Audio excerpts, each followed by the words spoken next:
test that you will need to pass in order to become a U.S. citizen. A review exam naturalization applicants must take, including English language and U.S. civics.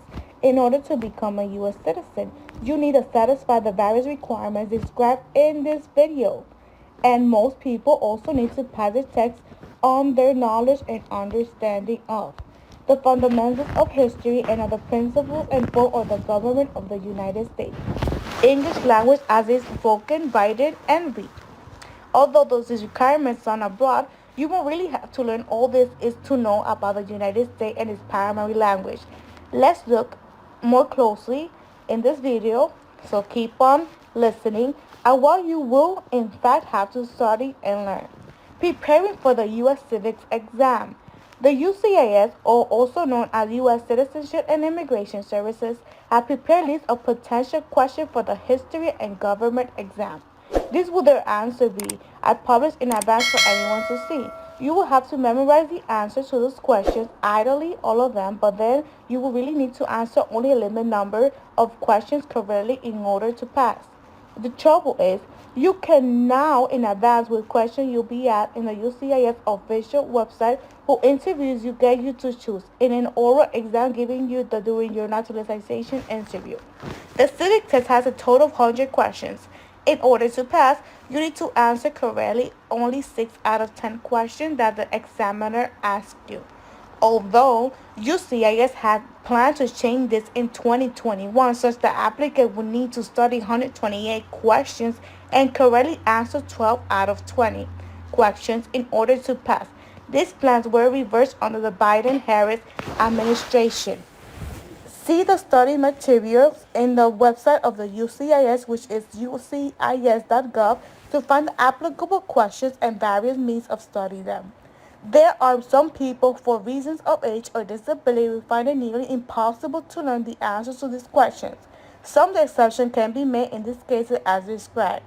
Civic test exception for elder applicants. If you are at least 65 and older and have lived in the U.S. as a permanent resident for at least 20 years, there don't need to be continuous years when you file your citizenship application. You can take easier version of the history and government exam. This is commonly referred as the 65 over 20 exception.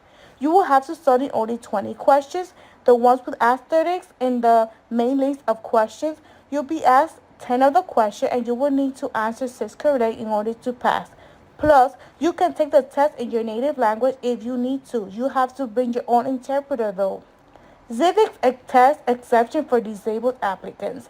If you have a physical mental disability that prevents you from learning the required concept of the U.S. history and government, you might qualify for a waiver. You need to have your doctor fill out the form N648 explaining exactly what your disability is and why it's preventing you from learning concepts of the U.S. civics and government. Preparing for the English language exam. You must show that you can speak and read English. You will need to demonstrate your English skills at your citizenship interview. The UCIS officer who interviews you will, of course, talk to you English and observe how well you respond to questions and instructions. The officer will also ask you to read a short passage and to write a sentence that he or she says aloud dictates to you. To focus on the key vocabulary, see the study materials page at the UCIS website. If you aren't already comfortable with the English language, taking a class at a local adult school could help you out. The English requirement exception for an advanced age.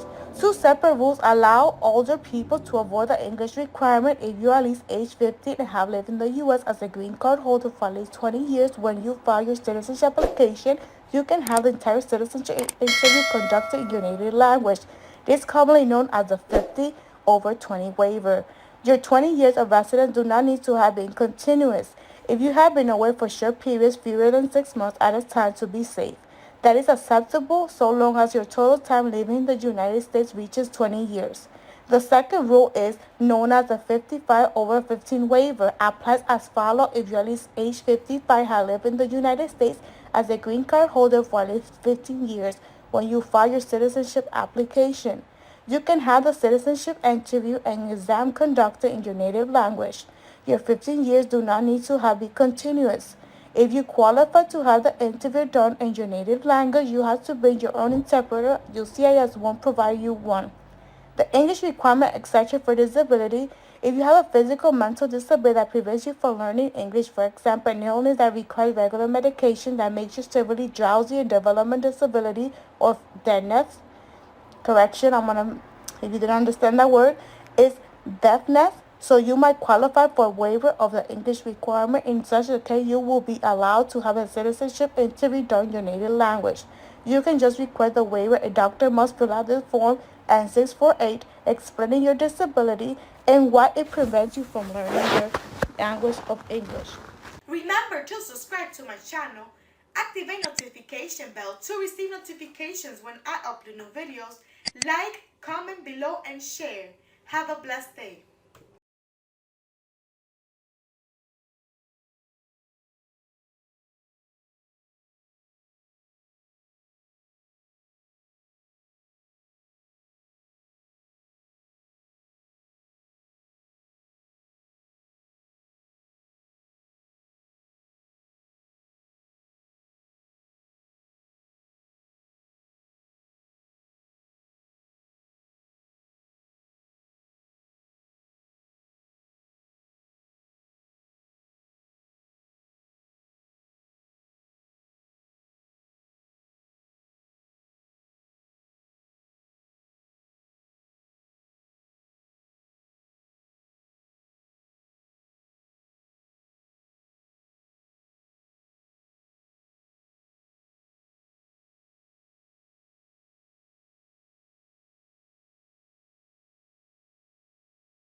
Remember to subscribe to my channel, activate notification bell to receive notifications when I upload new videos, like, comment below, and share. Have a blessed day.